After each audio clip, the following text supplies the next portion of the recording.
So hello guys, welcome to my channel. तो नवरात्रि की आप लोगों को हार्दिक शुभकामनाएँ। जैसा कि आपको पता है कि आज है 1 अक्टूबर 2025 और कल था 30 सितंबर 2025।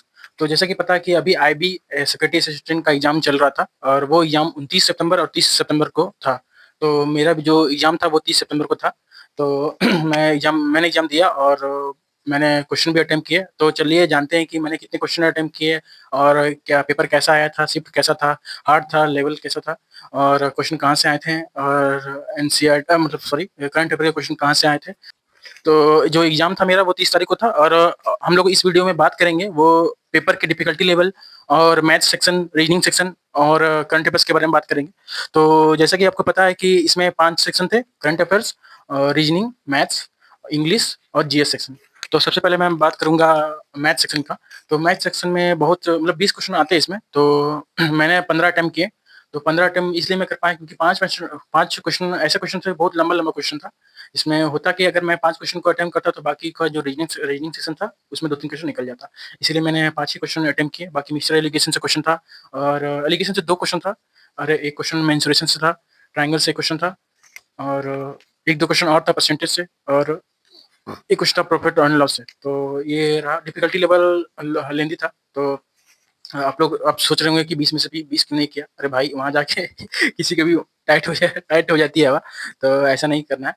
और बाकी रही बात रीजनिंग की, तो रीजनिंग में जो डिफ़िकल्टी लेवल था वो हाई था क्योंकि 2 क्वेश्चन छोड़े मेरे नंबर सीरीज़ के और जैसा कि पता है कि मैंने टोटल 18 क्वेश्चन अटेम्प्ट किए रीजनिंग में और 2 क्वेश्चन मैं छोड़ा और जो क्वेश्चन छोड़ा मैंने वो भी मेरा ही सिली मिस्टेक था, इसलिए मैंने क्वेश्चन छोड़ा। वो और मैं और ट्राई किया होता कुछ मिनट के लिए तो शायद बन जाता क्योंकि सेम क्वेश्चन मेरे दोस्त से बन गया है क्योंकि मेरा जो दोस्त का एग्ज़ाम था वो सेम डे में सेम शिफ्ट में और सेम सेंटर में ही था। तो उसका क्वेश्चन वो बना लिया लेकिन हमसे नहीं बन पाया और फिर बाद में वो बताया कि इस लॉजिक से बना। तो मुझे मैं बहुत टेंस हो गया था क्योंकि वो बना लिया और हम नहीं जानते हैं दोस्त है। फिर भी लगता तो है कि दोस्त अटेम्प्ट कर लिया हम नहीं कर पाए। और उसके बाद रहा इंग्लिश सेशन में, तो इंग्लिश सेशन में जो टोटल नंबर ऑफ क्वेश्चन था वो तो इंग्लिश सेशन में मैंने टोटल 19 क्वेश्चन अटेम्प्ट किए जिसमें मैंने 1 क्वेश्चन छोड़ा। 1 क्वेश्चन जो छोड़ा था मैंने वो सिनोनिम्स का क्वेश्चन था, वो समझ में नहीं आ रहा था हमको इसलिए मैंने छोड़ दिया। और रही बात डिफ़िकल्टी लेवल की, तो मैंने जो मॉक दिया था और जो प्रीवियस ईयर के क्वेश्चन लगाए थे और उसमें ये था कि जो आईबी का जो मैंने आईबी एसए का जो प्रीवियस ईयर मैंने दिया था उसमें इंग्लिश सेशन में कम्प्रीहेंशन का कोई भी टॉपिक नहीं था। ना कि क्लोज़ टेस्ट था, ना कोई पैसेज था। लेकिन जब मैं एक्चुअल एग्ज़ाम देने गया तो उसमें क्लोज़ टेस्ट था। 5 क्वेश्चन थे उसमें, तो 5 क्वेश्चन बहुत ज़्यादा डिफ़िकल्ट नहीं थे, बहुत ईज़ी थे, तो मैंने 5 क्वेश्चन कर लिए। और रही बात तो उधर हाँ, एक पंक्चुएशन का क्वेश्चन था, वो लास्ट मोमेंट में मैं पढ़ा था कि कॉमा का यूज़ कहाँ पे होना है, सेमीकोलन का यूज़ कहाँ होना है, तो ये दोनों क्वेश्चन सेम आ गए मेरे शिफ्ट में और मेरे शिफ्ट में आया और मैंने कर भी दिया। तो ये काफ़ी ईज़ी था, बाकी रहा कुछ ये स्पेलिंग एरर में तो कुछ रॉन्ग हो सकता है, लेकिन ओवरऑल इंग्लिश का पेपर देखें तो ईज़ी ही था। एक आध क्वेश्चन को छोड़ देता हूँ।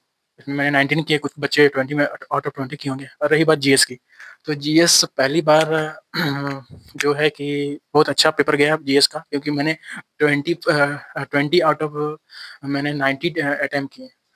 मैं सोच नहीं सकता था कि मैं इतना अटेम्प्ट कर लूँगा, लेकिन जब मैं अटेम्प्ट करते गया, तो मुझे पता नहीं चला कि मैंने 19 अटेम्प्ट कर लिया 20 में से क्योंकि बहुत ही ज़्यादा ईज़ी जीएस आया था। जैसे पूछ रहा था कि जो स्लेव डायनेस्टी है उसका फाउंडर कौन है और रिवर से 2-3 क्वेश्चन था, ब्रह्मपुत्र रिवर कहाँ से था और तो जीएस का हम लोग बात कर रहे थे, तो उसमें जो एक क्वेश्चन था वो कैग से था, कैग से था, उसमें पूछ रहा था कि जो कैग है, वो रिटायरमेंट के बाद वो जॉब कहीं कर सकता है कि नहीं? तो ऐसा क्वेश्चन था और जो लेवल था बहुत ही ईज़ी था जीएस का, तो पहली बार मैंने 19 अटेम्प्ट की टोटल आउट ऑफ। रही बात तो जीके की, तो जीके में मैंने बहुत ही कम क्वेश्चन अटेम्प्ट किए क्योंकि जो करंट अफेयर्स था बहुत हार्ड पूछा हुआ था। 20 में से मैंने कम से कम नहीं भी तो शायद 9 ही अटेम्प्ट किए होंगे, 8-9 किए होंगे, जिसमें जो जो जैसा लग रहा था कि 100% सही है वही मैंने करेक्ट किया।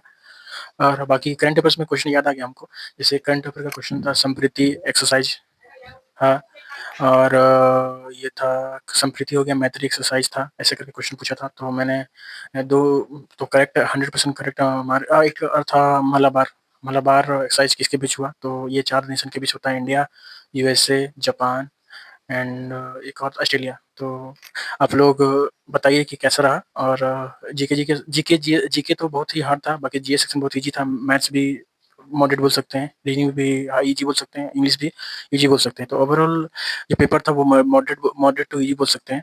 और इसमें मैंने टोटल नंबर ऑफ अटेम्प्ट 82 किया है। और आपने कितना अटेम्प्ट किया वो बताइए। और मेरा 30 सितंबर को था। तो आप लोग कमेंट कीजिए कि आपने कहाँ से मतलब कितना टाइम किया। और पढ़ते रहिए। और इसका आंसर की 2-3 दिन के बाद आ ही जाएगा, तो अपना स्कोर ज़रूर शेयर कीजिएगा। मैं भी अपना स्कोर ज़रूर बताऊँगा। तब तक के लिए गुड बाय। और पढ़ते रहिए, लिखते रहिए, आगे बढ़ते रहिए। और चैनल को सब्सक्राइब करिए और शेयर कीजिए, लाइक कीजिए। Thank you.